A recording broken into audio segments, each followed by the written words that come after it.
अस्सलाम वालेकुम। इस लेक्चर में हम पढ़ने जा रहे हैं general gas laws.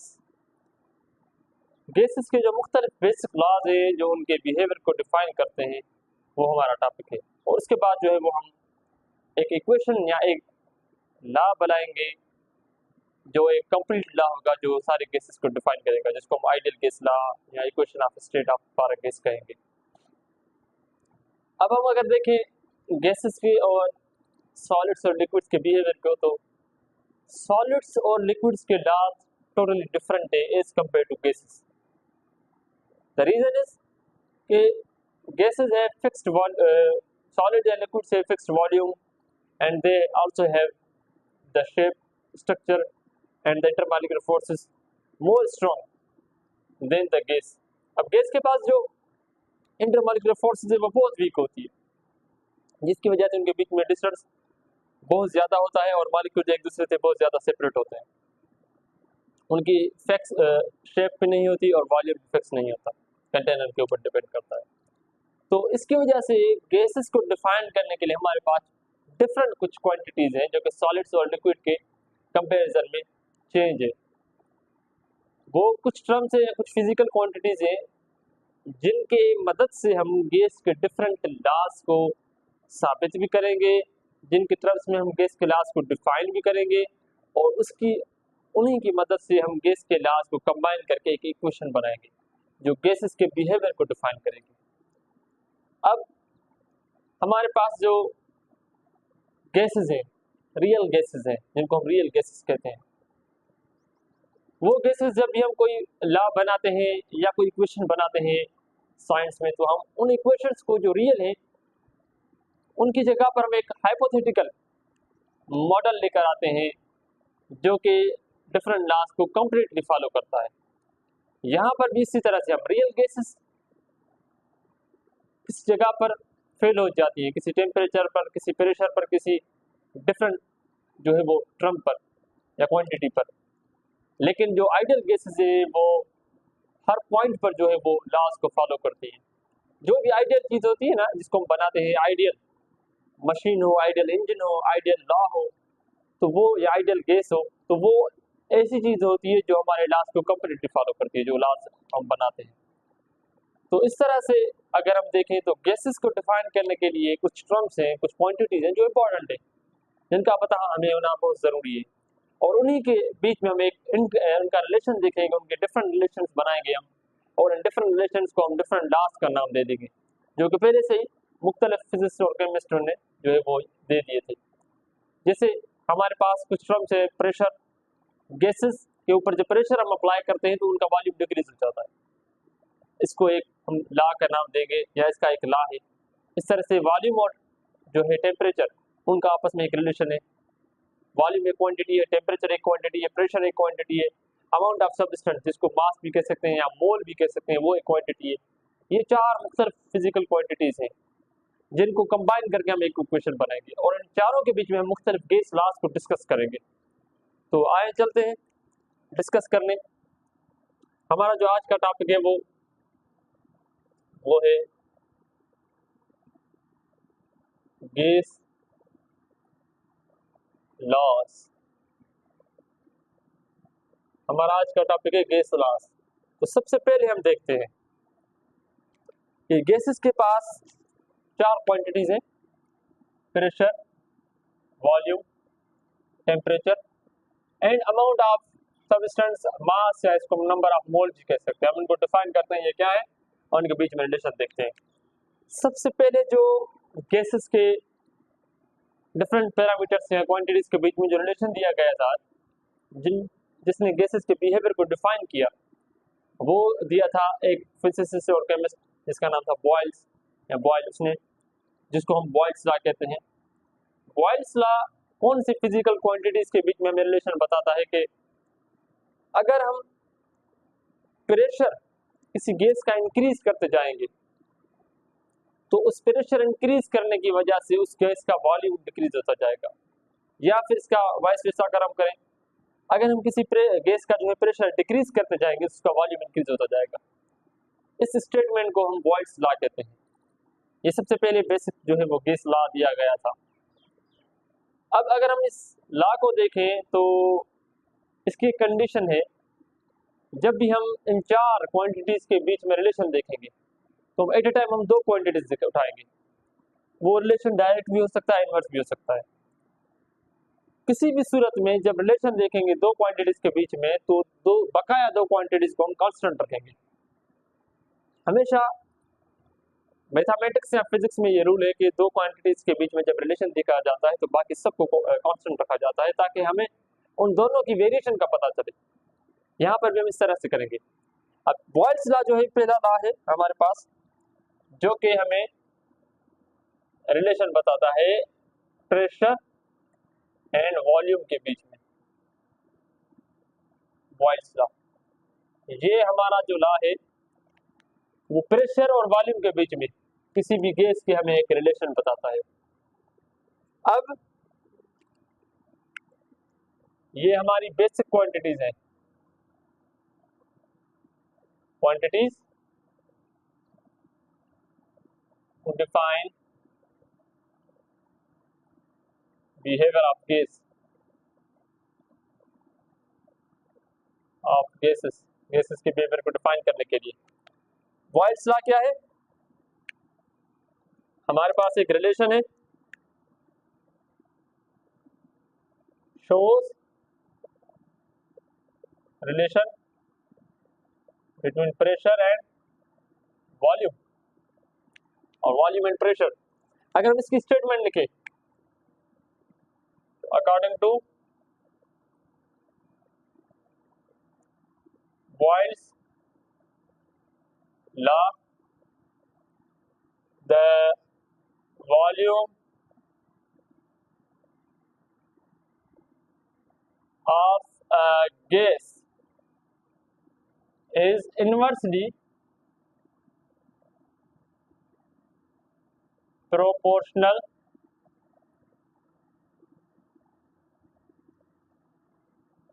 to the applied pressure,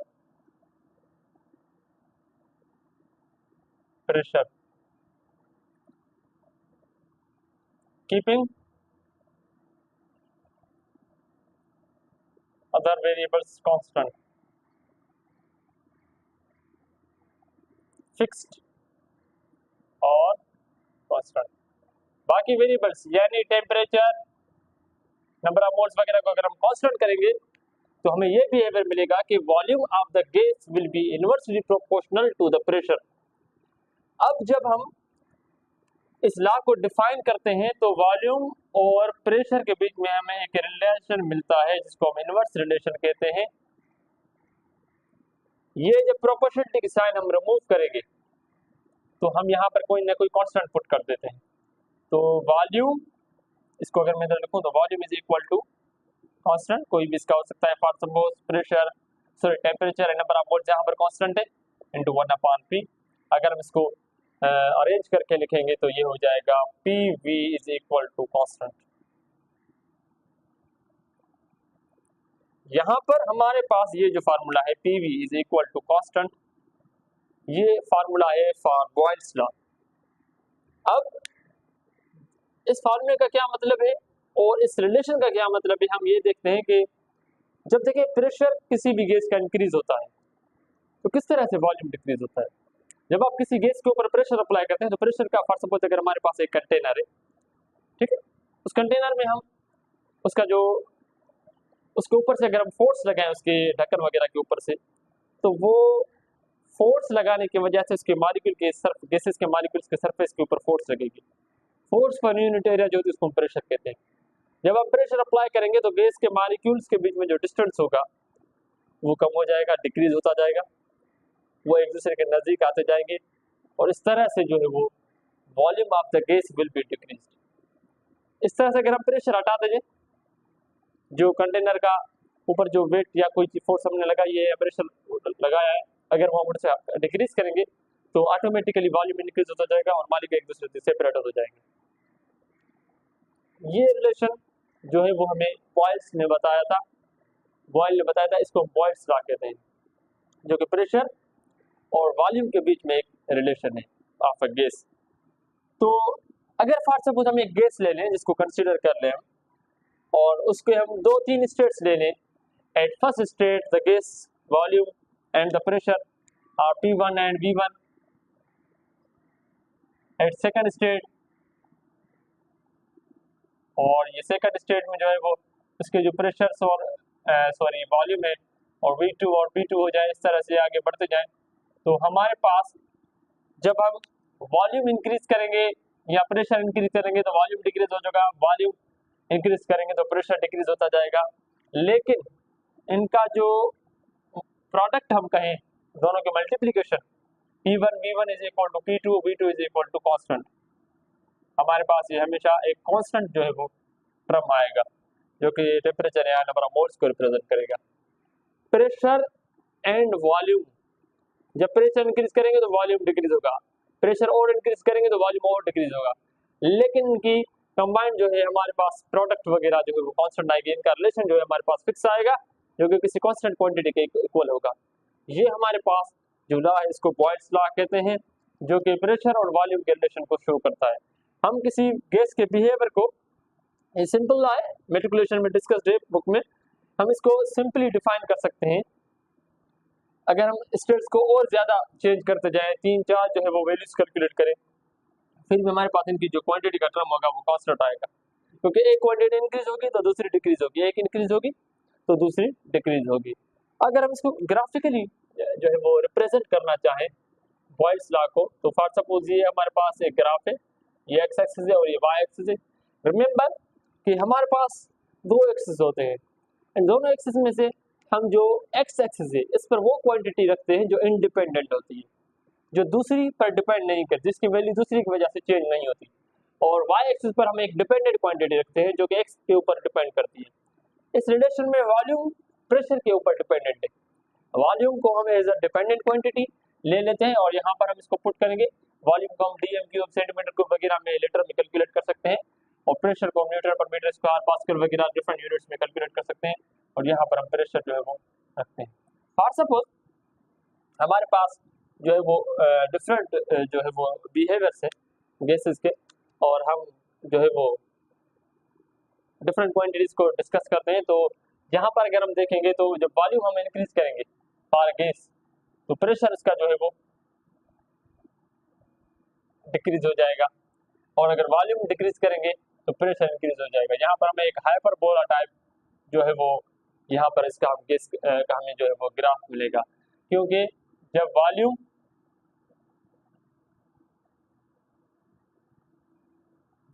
ज्यादा होगा तो प्रेशर कम होगा, जब प्रेशर बढ़ेगा तो वॉल्यूम ऑटोमेटिकली डिक्रीज होता जाएगा। तो इसको हम इस तरह से भी लिख सकते हैं, या हम इस ग्राफ को अगर इनवर्स फॉर्म में लिखना चाहें या स्ट्रेट लाइन के फॉर्म में, तो ये वॉल्यूम यहाँ पर और प्रेशर को हम इनवर्स में रखेंगे। यहाँ पर इनवर्स में अगर प्रेशर की वैल्यू हम रखेंगे और ये वॉल्यूम की वैल्यू होगी तो ऑटोमेटिकली हमें जो ग्राफ मिलेगा वो स्ट्रेट लाइन मिलेगा, क्योंकि इनवर्स में वॉल्यूम की वैल्यू और प्रेशर की वैल्यू इनवर्स में जब एक दूसरे के साथ मल्टीप्लाई होंगे या इंक्रीज होंगे तो ये इनवर्स में बढ़ती जाएगी और ये यहाँ पर इंक्रीज होती जाएगी। एक रिलेशन के बीच में हमें जो मिलेगा डायरेक्ट रिलेशन होगा। जब दो क्वांटिटीज इनवर्स प्रोपोर्शन में हो, एक अगर हम यहाँ इस तरह से रखें और दूसरे इनवर्स में रखें तो उनके बीच में हमें स्ट्रेट लाइन मिलेगी जो है उनका ग्राफ। लेकिन अगर इसको इस तरह से रखेंगे तो हमें हाइपरबोला टाइप जो है वो एक ग्राफ मिलेगा। तो ये सिंपल सा statement of the Boyle's law जो कि डिफाइन करता है बिहेवियर ऑफ गैसेस को। अब अगर हम देखें तो हमारे पास दूसरे लॉज भी हैं और हम उनको slowly one by one discuss करते हैं। बॉयल्स लॉ के बाद हमारे पास है दूसरा लॉ जो कि वॉल्यूम और जो है वो टेम्परेचर के जो है वो रिलेशन को डिफाइन करता है। तो उस लॉ को हम जो है वो चार्ल्स लॉ कहते हैं, वो साइंटिस्ट था सर चार्ल्स जिसने दिया था। उसने ये कहा था कि जो वॉल्यूम है किसी भी गैस का वो डायरेक्टली प्रोपोर्शनल होता है टेम्परेचर के साथ। जब उसने एक्सपेरिमेंट किया, बॉयल्स ने भी ये जो लॉ दिया था एक्सपेरिमेंटली प्रूव करके दिया था, और चार्ल्स ने भी हमें जो लॉ दिया उसने कहा कि जो गैस का वॉल्यूम होता है वो डायरेक्टली प्रोपोर्शनल होता है टेम्परेचर के साथ। अब टेम्परेचर हमारे पास होता है कि kinetic energy, average translation kinetic energy of the molecule. जब हम किसी गैस का टेम्परेचर इंक्रीज करते हैं, उस सिस्टम को, उस कंटेनर को हम एनर्जी दे रहे होते हैं, thermal energy, heat energy in the form of thermal energy. जब वो मॉलिक्यूल्स को मिलती है तो मॉलिक्यूल्स के काइनेटिक एनर्जी इंक्रीज हो जाती है और वो एक दूसरे से डिफरेंट या सेपरेट हो जाते हैं, उनके बीच में डिस्टेंस बढ़ जाता है और उनका वॉल्यूम ऑटोमेटिकली इंक्रीज हो जाता है। इस तरह से जब आप टेम्परेचर डिक्रीज करते हैं तो वो मॉलिक्यूल्स जो है एक दूसरे के नज़दीक आ जाते हैं और उनके बीच में काइनेटिक एनर्जी डिक्रीज, उनके मोशन उनका डिक्रीज हो जाता है और उनके बीच में फोर्स स्ट्रांग हो जाती है और ऑटोमेटिकली वो एक दूसरे के नज़दीक आ जाते हैं और जो है वो उनका जो है वो वॉल्यूम डिक्रीज हो जाता है। तो ये जो लॉ था जिसने वॉल्यूम और टेम्परेचर के बीच में रिलेशन बताया उसको हम कहते हैं चार्ल्स लॉ। क्या करता है ये? Shows relation between volume and temperature. ये हमें वॉल्यूम और टेम्परेचर के बीच में जो है वो रिलेशन बताता है कि according to Charles law the volume of a gas is directly proportional to temperature और absolute temperature। वॉल्यूम किसी भी गैस का डायरेक्टली प्रोपोर्शनल है टेम्परेचर के साथ। सेम बात बाकी टर्म्स को हम कांस्टेंट रखेंगे, keeping other variables constant, pressure, number of moles वगैरह को हम कांस्टेंट रखेंगे, कीपिंग अदर वेरिएबल्स कांस्टेंट। ठीक है, जब वॉल्यूम का हम रिलेशन देखते हैं टेम्परेचर के साथ तो हमें डायरेक्ट मिलता है ये स्टेटमेंट थी after being done doing the different experiments जो कि हमें सर चार्ल्स ने दी थी। इसको हम कहते हैं चार्ल्स लॉ। जब आप इसकी साइन रिमूव करेंगे तो ये हो जाएगा V is equal to constant into temperature. जब टेम्परेचर इस तरफ आ जाएगा तो volume upon temperature will be equal to constant. ये कांस्टेंट जो है हमारे पास ये डिफरेंट वेरिएबल्स हैं like pressure, temperature, sorry pressure and number of moles वगैरह। ये हमारा था बॉयल्स लॉ, चार्ल्स लॉ का जो है वो स्टेटमेंट के वॉल्यूम और टेम्परेचर के बीच में जो रिलेशन है वो फिक्स्ड है, वो डायरेक्टली प्रोपोर्शनल है और जब वॉल्यूम इंक्रीज होगा तो टेम्परेचर इंक्रीज होगा, वॉल्यूम डिक्रीज होगा तो टेम्परेचर डिक्रीज होगा। This is called as direct relation और इस लॉ को हम जो है वो चार्ल्स लॉ कहते हैं। अब अगर हम देखें इसको तो इसी तरह से अगर हम फॉर सपोज किसी गैस को कंसिडर कर लें और उस गैस के हम डिफरेंट स्टेट्स फाइंड करें, फर्स्ट स्टेट पर उसका वॉल्यूम V1 हो, टेम्परेचर T1 हो, सेकंड स्टेट में वॉल्यूम V2, टेम्परेचर T2 हो, थर्ड स्टेट में इस तरह से हम इंक्रीज करें, वॉल्यूम इंक्रीज करते जाएंगे टेम्परेचर इंक्रीज होता जाएगा, वॉल्यूम डिक्रीज करते जाएंगे टेम्परेचर डिक्रीज होता जाएगा। तो ये रिलेशन हमें मिल जाएगा कि V1 upon T1 is equal to V2 upon T2 is equal to V3 upon T3 is equal to constant. उन दोनों के जो रेशो है वो हमें हमेशा कांस्टेंट मिलेगा। ये भी हमारा बॉयल्स लॉ का फॉर्म है फॉर डिफरेंट स्टेट्स, ये भी हमारे पास बॉयल्स लॉ की एक फॉर्म है। तो इस तरह से हम इसको डिफाइन कर सकते हैं। लेकिन जब ये हम रिलेशन देखते हैं फॉर वॉल्यूम एंड टेम्परेचर और pressure and volume, there is a simple misconception जो कि हमारे पास अराइज होती है कि जब हम किसी गैस के टेम्परेचर को बहुत ज़्यादा डिक्रीज कर लें तो बहुत ज़्यादा टेम्परेचर डिक्रीज करने की वजह से रिलेशन ये है कि जब टेम्परेचर इंक्रीज होगा तो वॉल्यूम इंक्रीज होगा, टेम्परेचर डिक्रीज होगा तो वॉल्यूम डिक्रीज होगा। जब हम टेम्परेचर को बहुत ज़्यादा इंक्रीज करेंगे और जीरो पर लेकर आएंगे तो according to the law volume should also be zero, volume भी जीरो होना चाहिए गैसेस का, लेकिन ये ऐसा नहीं होता। टेम्परेचर कम करने से वॉल्यूम कम नहीं होता, मॉलिक्यूल्स तो होंगे, उनकी स्टेट्स तो होगी, उनका मास तो होगा, उनकी ऑक्यूपेशन तो होनी चाहिए, चाहे उनके बीच में डिस्टेंस बहुत ज़्यादा कम हो जाए, लेकिन ये तो होनी चाहिए ना। अब जब हम गैसेस के टेम्परेचर को जीरो पर लेकर आते हैं, इसको 273 सेंटीग्रेड की स्केल में अगर कहें, सेल्सियस स्केल में, और केल्विन में 0, तो इस टेम्परेचर को हम एब्सोल्यूट 0 कहते हैं। अगर प्रेशर की बात करें तो प्रेशर जब हम डिक्रीज करते हैं तो ठीक है, उससे कोई इतना ज़्यादा फर्क नहीं पड़ता, लेकिन जब प्रेशर हम इंक्रीज करते जाएंगे, प्रेशर इंक्रीज होगा तो वॉल्यूम डिक्रीज होगा। एक हद पर एक ज़्यादा प्रेशर इनफाइनाइट हो जाएगा तो वॉल्यूम 0 होना चाहिए। लेकिन यहाँ पर भी जो है वो गैसेस का बिहेवियर डिफरेंट है, क्योंकि रियल गैसेस अगर प्रेशर बहुत ज़्यादा हो और टेम्परेचर बहुत लो हो तो रियल गैसेस ये लॉज फॉलो नहीं करती। तो इस वजह से हम एक गैस कंसीडर करते हैं जो कि डिफरेंट लॉज को, जो कि आइडियली होती है, हाइपोथेटिकल गैस होती है, विजुअलाइज करते हैं हम अपने लॉज को करेक्ट साबित करने के लिए कि ऐसी गैस जो सारे लॉज को सारे टेम्परेचर पर, लो टेम्परेचर पर, हाई प्रेशर पर, अब रियल गैसेस जो है वो लो प्रेशर पर और हाई टेम्परेचर पर इजीली जो है वो लॉज को फॉलो करती है। लेकिन अगर टेम्परेचर लो हो जाए, टेम्परेचर लो होगा तो वॉल्यूम 0 हो सकता है, और प्रेशर हाई होगा तो वॉल्यूम 0 हो सकता है। यहाँ पर ये रियल गैसेस लॉज फॉलो नहीं करती। तो हम रियल गैसेस को इस तरह से डिफाइन कर सकते हैं कि अगर मैं इसको सिंपली डिफाइन करूं तो रियल गैसेस कौन सी होती हैं? Those which do not follow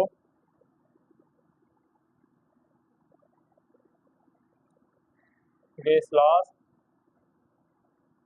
at low temperature and high pressure।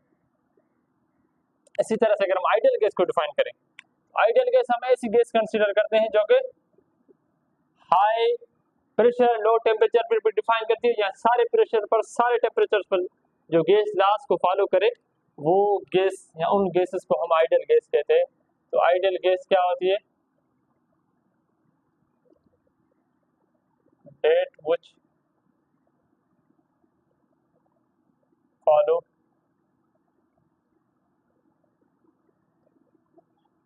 gas laws at all temperatures and pressure पर, सारे टेम्परेचर और प्रेशर पर जो गैस लॉज को फॉलो करे उस गैस को हम आइडियल गैस कहते हैं।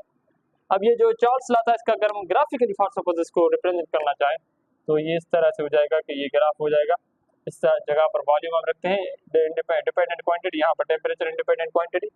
हमें पता है कि जो वॉल्यूम और टेम्परेचर का रिलेशन है वो इस तरह से होना चाहिए कि वॉल्यूम जब हम इंक्रीज करेंगे तो टेम्परेचर इंक्रीज होगा, वॉल्यूम डिक्रीज करेंगे तो टेम्परेचर डिक्रीज होगा।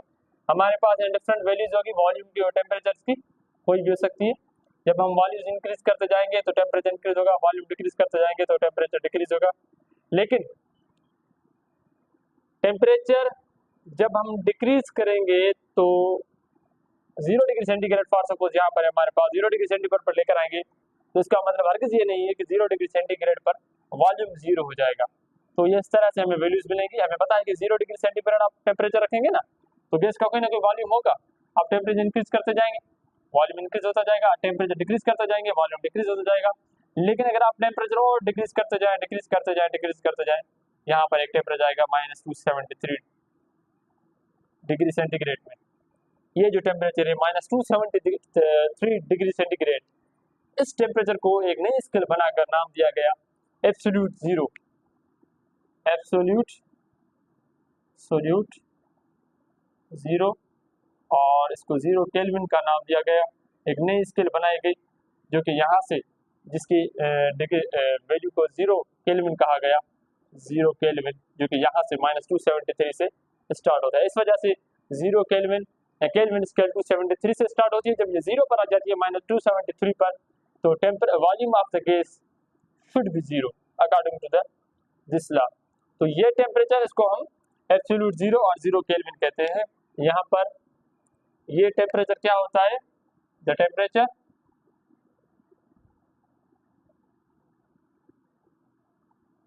at which volume of gas becomes 0। and it ceases to exist। Volume gas का जीरो हो जाए, उसकी एग्जिस्टेंस खत्म हो जाए, तो इस टेम्परेचर को हम जीरो केल्विन कहते हैं, जो कि इस लॉ के मुताबिक डिफाइन किया गया है। Remember that the real gases do not follow the law that is zero kelvin for, therefore we have introduced here the ideal gas, जो कि हमारे लॉज को कंप्लीटली फॉलो करे। तो ये था हमारे पास एक लॉ जो कि डिफाइन कर रहा था वॉल्यूम और टेम्परेचर के रिलेशन को। इसी तरह से हम एक थर्ड लॉ डिस्कस कर लेते हैं, जो कि डिफाइन करेगा relation between the volume and the number of moles.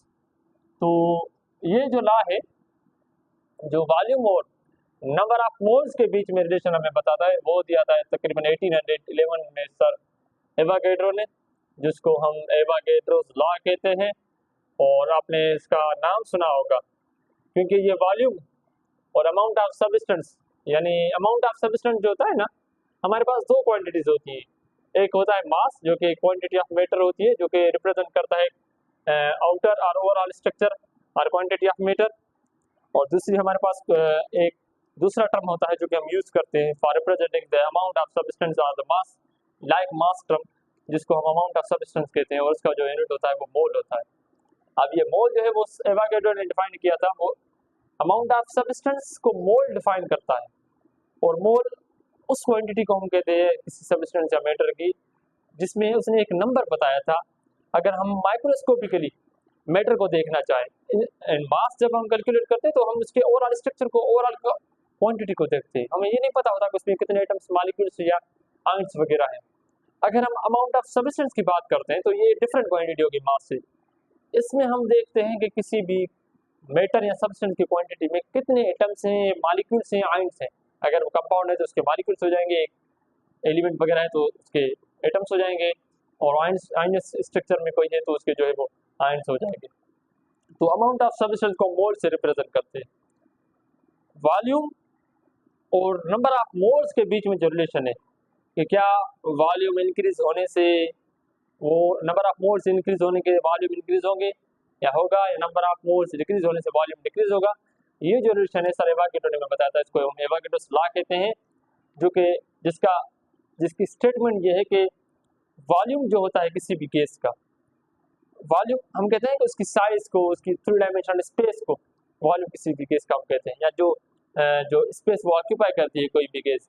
Volume जब हम एटम्स या किसी चीज की क्वांटिटी बढ़ाएंगे तो ऑटोमेटिकली उसकी साइज भी बढ़ जाएगी। नंबर ऑफ मोल्स बढ़ने का मतलब है कि उस गैसेस के एटम्स, उसके मॉलिक्यूल्स वगैरह का बढ़ना, ऑटोमेटिकली उसका मास भी बढ़ जाता है। तो जाहिर सी बात है, जब तादाद बढ़ जाएगी तो ऑटोमेटिकली जगह भी बढ़ जाएगी। तो volume is directly proportional to number of moles of a gas. इस लॉ को हम कहते हैं एवागेड्रोस लॉ। अब अगर हम इसको देखें तो एवागेड्रोस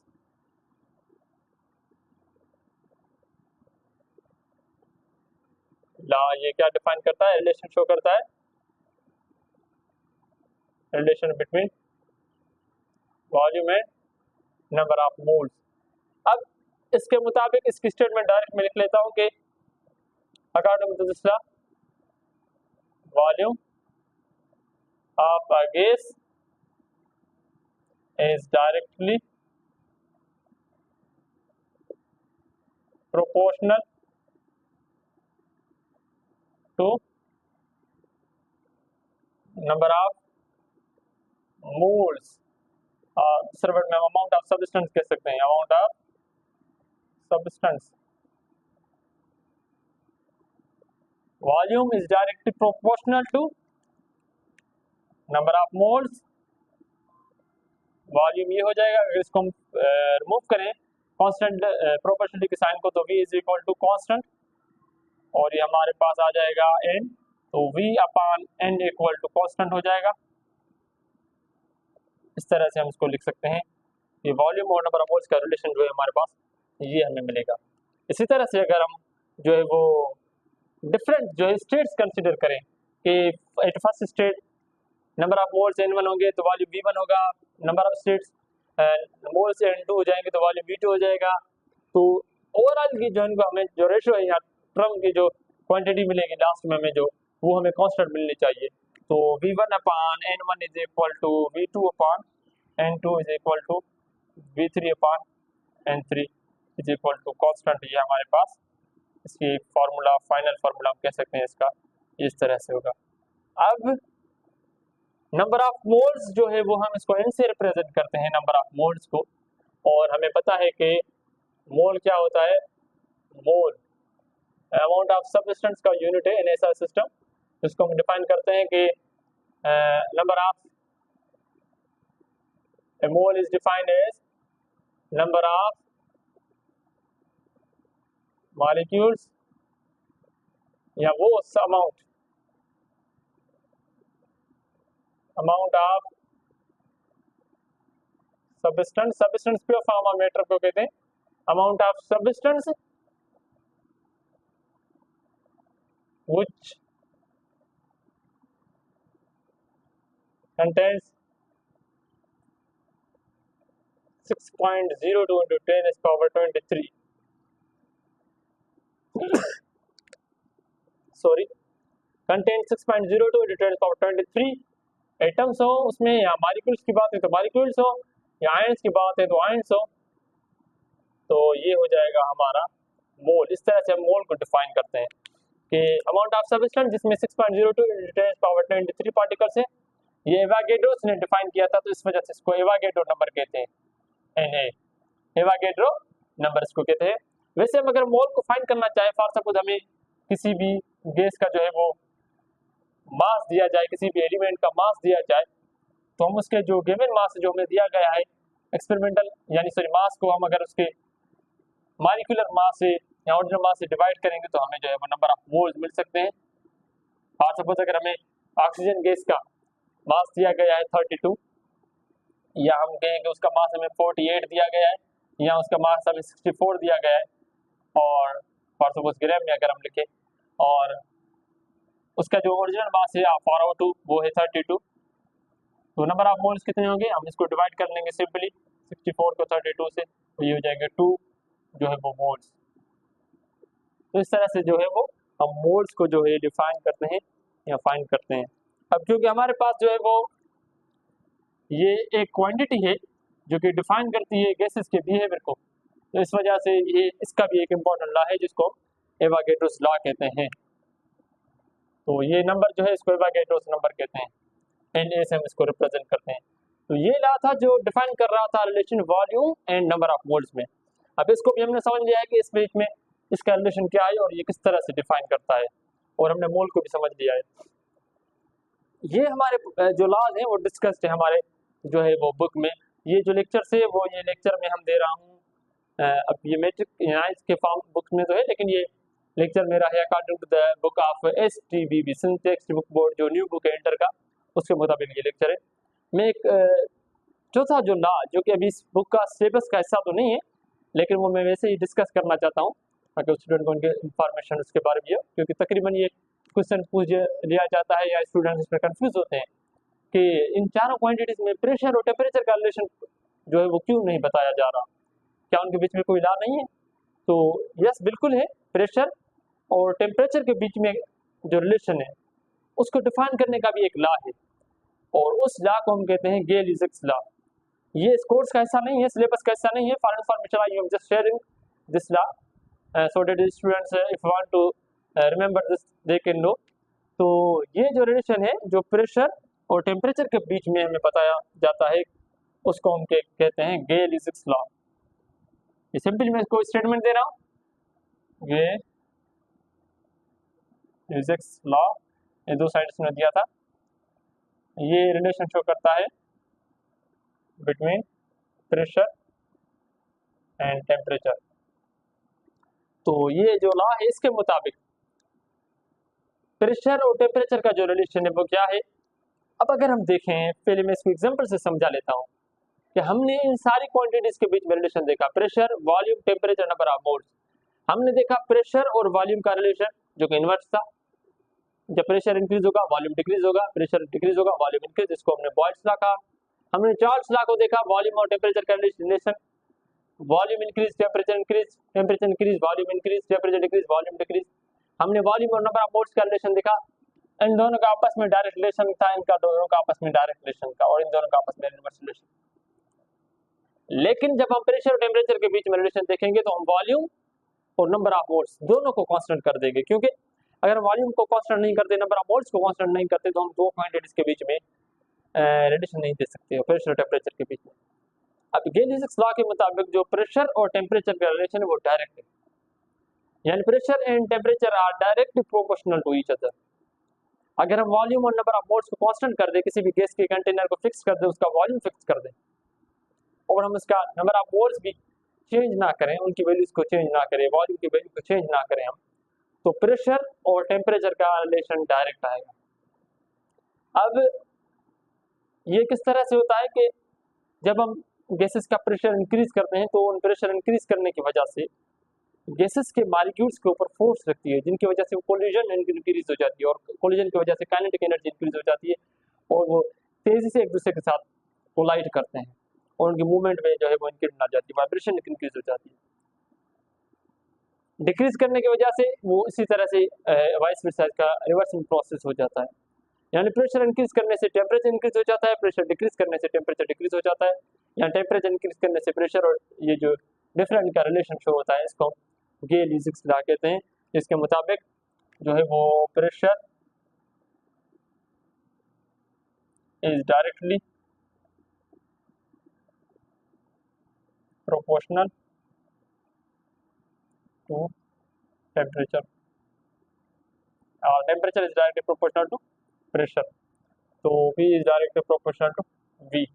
इस तरह से हम लिख सकते हैं, सॉरी T हम इस तरह से लिख सकते हैं, और P1 अपान और सॉरी P अपान, इसको अगर हम हटाकर लिखें P upon T is equal to constant, हम इस तरह से इसको लिख सकते हैं और डिफरेंट फॉर्म में हम इसको लिख सकते हैं। Pressure is directly proportional to temperature और pressure is directly proportional to absolute temperature भी कह सकते हैं, दोनों की बात सेम होती है। एब्सोल्यूट टेम्परेचर, एब्सोल्यूट स्क्वायर जब हम यूज करते हैं केल्विन, तो वहाँ पर टेम्परेचर को एब्सोल्यूट टेम्परेचर कहते हैं, या temperature is directly proportional to pressure, इस लॉ को हम गेल-लीजिक्स लॉ कहते हैं। ये एक्स्ट्रा जो है वो लॉ है।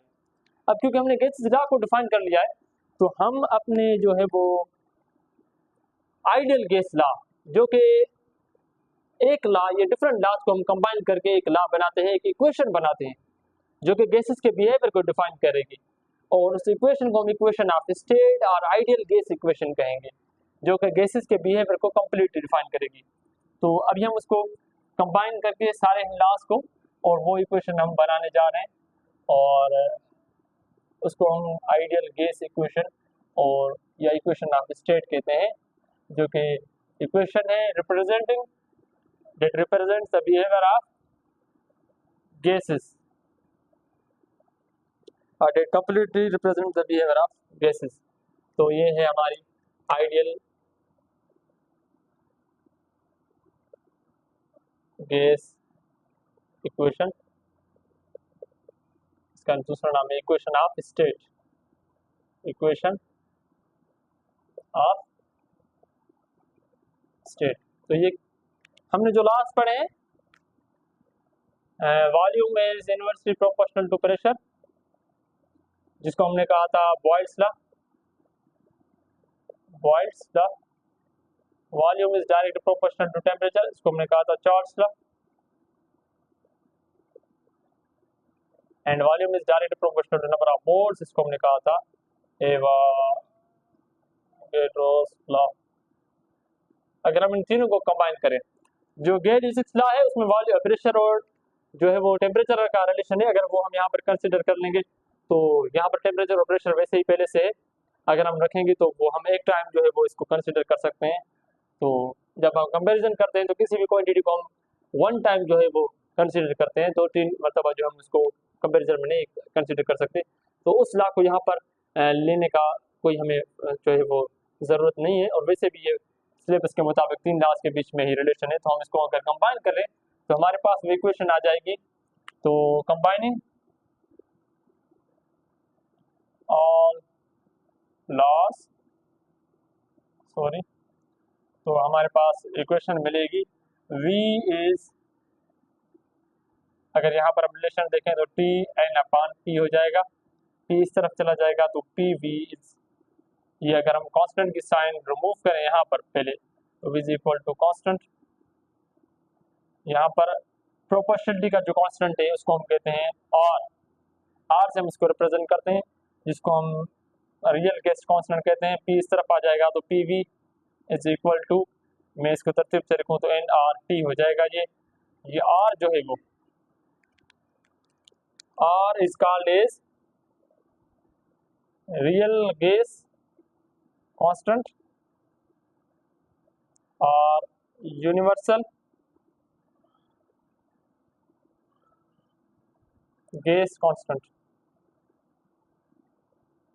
आर की वैल्यू होती है तकरीबन, अगर हम फॉर सपोज प्रेशर को न्यूटन मीटर स्क्वायर में, वॉल्यूम को 1 dm³ और टेम्परेचर को केल्विन में हम जो है कंसीडर करें, तो आर की वैल्यू हमारे पास तकरीबन आ जाती है R is equal to 8.314 something like this joule per mole per kelvin. I think this is, अगर इसमें मिस्टेक हो तो सॉरी फॉर दैट।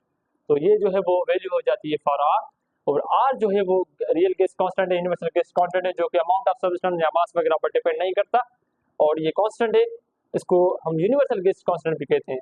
ये जो इक्वेशन है हमारे पास PV is equal to NRT, इस इक्वेशन को हम आइडियल गैस इक्वेशन कहते हैं। PV is equal to NRT, ये हमारे पास जो इक्वेशन है इसको हम कहते हैं आइडियल गैस इक्वेशन। इस इक्वेशन से भी हम रिलेशन देख सकते हैं कि जब हम आयन और टी को इस तरफ लेकर आएंगे तो ये जो है वो डिवीजन में आ जाएगा, तो टेम्परेचर भी हमारे पास वॉल्यूम के साथ डायरेक्ट प्रोपोर्शनल है, प्रेशर के साथ डायरेक्ट प्रोपोर्शनल आ जाएगा, और ये नंबर ऑफ मोल्स भी वॉल्यूम के साथ डायरेक्ट प्रोपोर्शनल में आ जाएंगे। और ये जो लॉ है इसको हम आइडियल गैस लॉ और आइडियल गैस इक्वेशन कहते हैं, आइडियल गैस इक्वेशन, क्योंकि सारे लॉज को कंबाइन करके हमने बनाई है। ये जो लॉ है या इक्वेशन या स्टेट की इक्वेशन है, ये कंप्लीटली डिफाइन करती है गैसेस के बिहेवियर को, डिफाइंस बिहेवियर ऑफ गैसेस या completely define behaviour of gases.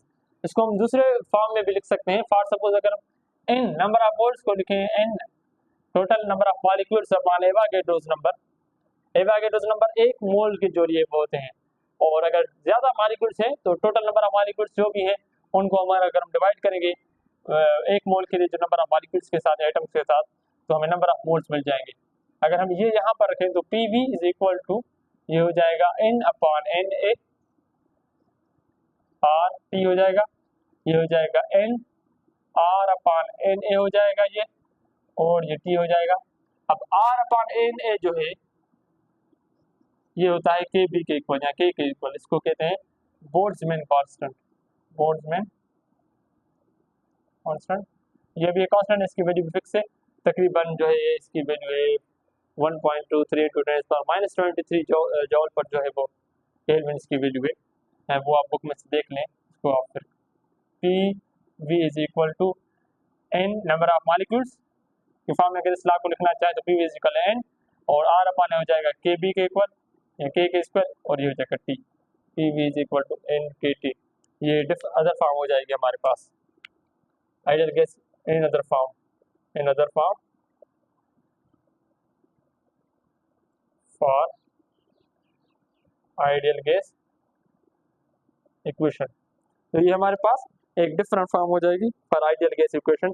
अच्छा, ये अगर हम कंसीडर कर लें फॉर सपोज कि कोई भी गैस है उसके जो नंबर ऑफ मोल्स हैं वो 1 है, और इक्वल गैस है उसके नंबर ऑफ मोल्स हम फिक्स कर दें, तो हमारे पास अगर उससे हम गैसेस के प्रेशर, वॉल्यूम और टेम्परेचर को चेंज करते जाएंगे तो हमारे पास जो वैल्यू है वो हमेशा रियल गैस कांस्टेंट यानी R के इक्वल ही आनी चाहिए। अगर N को फिक्स कर दें तो वो K के इक्वल आनी चाहिए। तो इस तरह से होगा कि P1 V1 upon T1 is equal to P2 V2 upon T2 is equal to constant हो जाएगा जो कि हमारा R है, और ये इसके इक्वल आना भी चाहिए या K के इक्वल आना चाहिए। अगर हम N को फिक्स कर दें और ये हमारे पास वैल्यू आ जाएगी, ये इसका जनरल फॉर्म हो सकता है। अगर हमें डिफरेंट स्टेट दी जाए गैसेस की, और एक पहली स्टेट में इसका वॉल्यूम, प्रेशर और टेम्परेचर का एक रिलेशन हो, दूसरी स्टेट में वॉल्यूम, प्रेशर, टेम्परेचर की दूसरी वैल्यूज हो, उनके रिलेशन के साथ, डायरेक्ट और इनवर्स के साथ।